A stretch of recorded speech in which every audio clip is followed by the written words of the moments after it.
Berarti pasukannya Musailimah ini besar Ustaz ya? Besar. Sampai berhari-hari, Besar. sampai berlama-lama ini Ustaz ya? Besar sekali. Masya Sampai Allah. terjadi pengepungan yang luar biasa.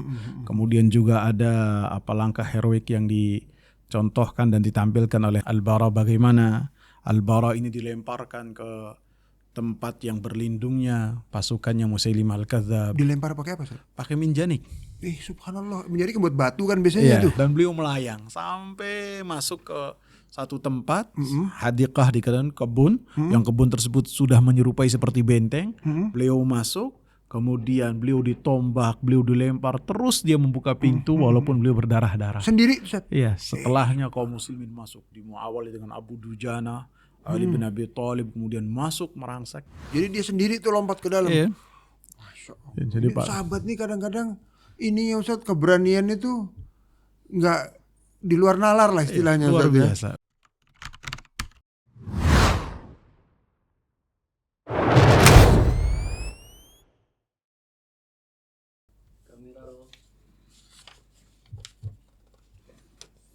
Oke.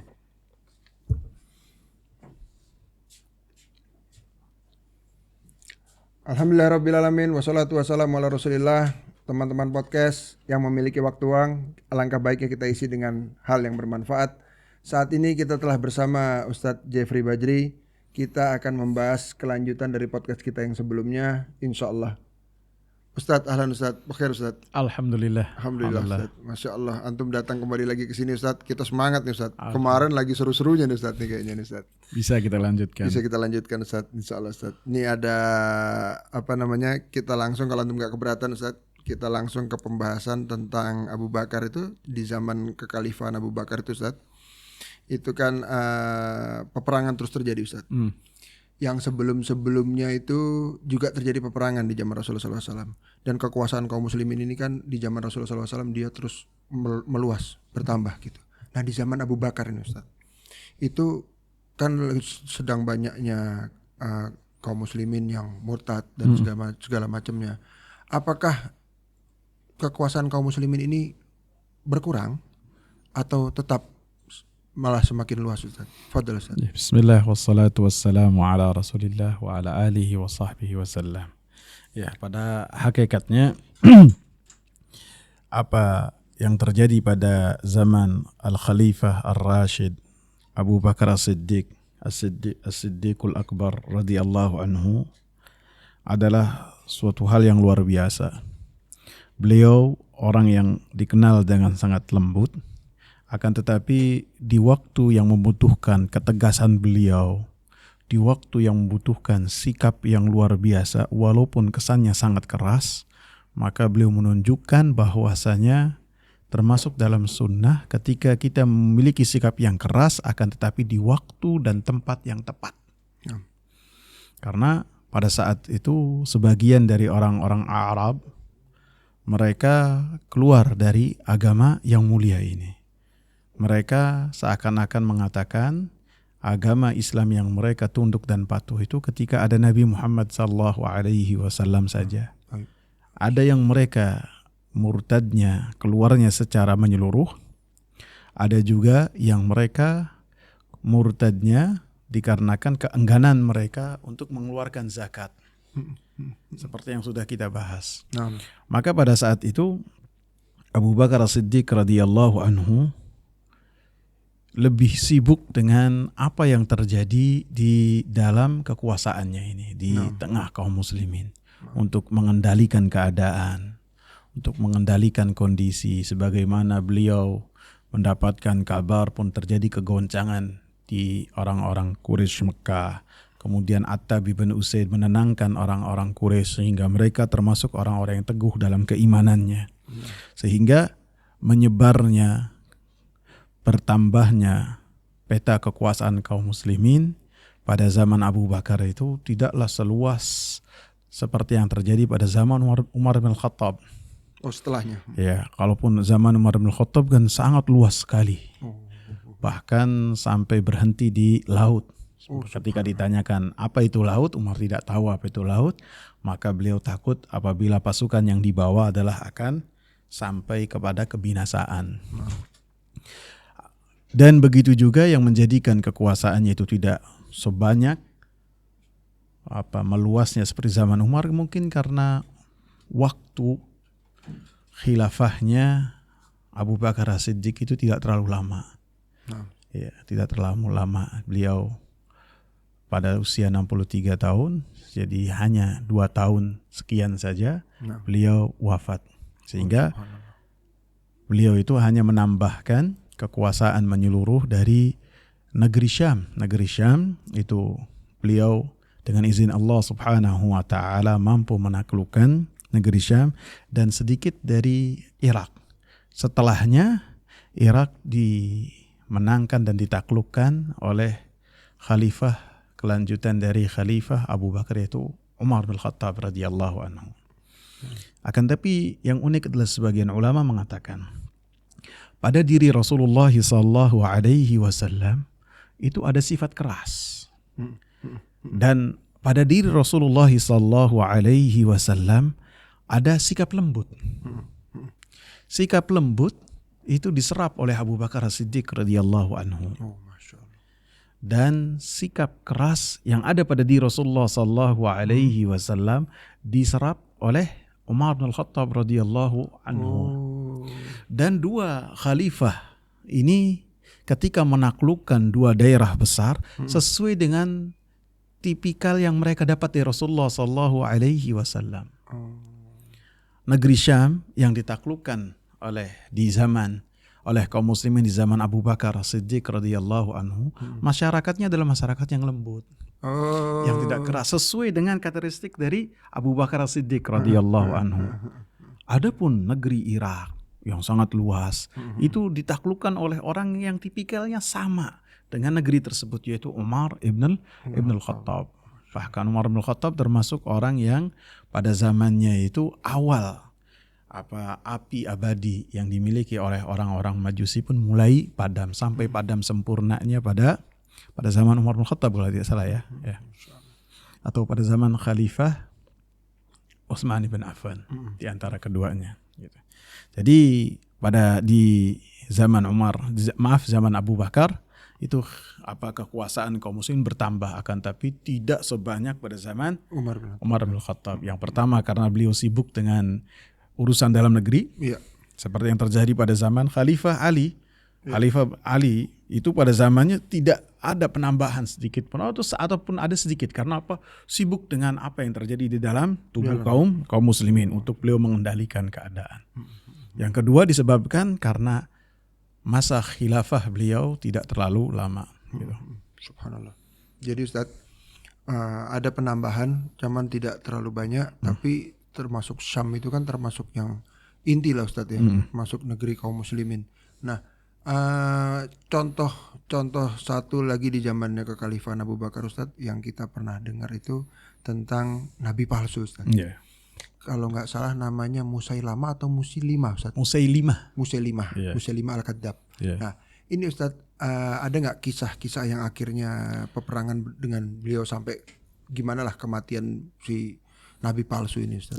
Musailimah Al-Kadzab ini dari Banu Hanifah, dan dia itu dari negeri Yamamah. Negeri Yamamah itu sebelumnya telah datang kepada Nabi sallallahu alaihi wasallam pada Amul Wufud. Amul Wufud itu tahun di mana utusan-utusan kabilah datang kepada Nabi sallallahu alaihi wasallam. Termasuk dari Yamamah ini. Dari Yamamah datang, dan pada saat itu juga Musailimah itu bertemu dengan Nabi sallallahu alaihi wasallam, datang ke kota Madinah. Ketemu melihat Nabi. Tapi begitu pulang dia mengatakan bahwasanya berkirim surat kepada Nabi sallallahu alaihi wasallam bahwasanya engkau memiliki bagian dan saya pun memiliki bagian. Nggak mau kalah. Iya, dia ngelihat nih Muhammad ibn Abdullah mampu memiliki kekuasaan dengan mengatakan dirinya nabi. Kemudian dia pun masa nggak bisa saya sendiri. Akhirnya dia menamakan dirinya Musailimah Ar-Rahman. Ar-Rahman, padahal Ar-Rahman ini nama-nama yang khusus milik Allah Subhanahu wa taala. Allah hapus darinya Ar-Rahman, diganti dan diabadikan oleh sejarah sebagai apa? Al-Kadzab. Al-Kadzab ini yang ngasih nama Rasulullah SAW. Iya, Rasulullah sallallahu alaihi wasallam. Dan itu wahyu. Iya, maksudnya ya semua yang dikatakan oleh Nabi adalah wahyu. Oh ya betul. Musailimah al-kadzdzab. Jadi langsung diganti itu Iya, dari langsung diganti. Ar-Rahman jadi Al-kadzdzab. Al-Kadzdzab. Dan dia berkirim surat langsung kepada Rasulullah sallallahu alaihi wasallam. Alhasil perbedaannya ketika Musailimah menyatakan dirinya sebagai nabi, maka orang-orang Banu Hanifah pun mereka bangga. Kapan lagi kita punya nabi? Oh, kesempatan deh. Iya, kapan lagi? Dan mereka pun akhirnya beriman kepada Musailimah ini karena fanatisme kesukuan. Iya. Fanatisme golongan. Antum bandingkan beda dengan Nabi Muhammad SAW berdakwah di tengah orang-orang Quraisy dan sebelum diangkat menjadi nabi beliau dikatakan sebagai Pak Al-Amin. Akan tapi ketika berdakwah diusir, Iya, berdakwah tauhid. diperangi dan setelahnya terjadi peperangan antara orang-orang Quraisy dengan kaum muslimin. Kemudian Allah berikan kejayaan kepada orang-orang yang beriman dan tunduk patuh kepada Allah dan Rasulnya. Adapun Musailimah dan kaumnya ketika dia mengatakan dirinya nabi, maka pada saat itu mereka beriman kepada Musailimah ini. Sampai terjadi pada zamannya Abu Bakar As-Siddiq radhiyallahu anhu, beliau mengirim pasukan besar yang dipimpin oleh Khalid bin Al-Walid. Ya, panglima besar. Terjadi perang yang sangat lama sekali.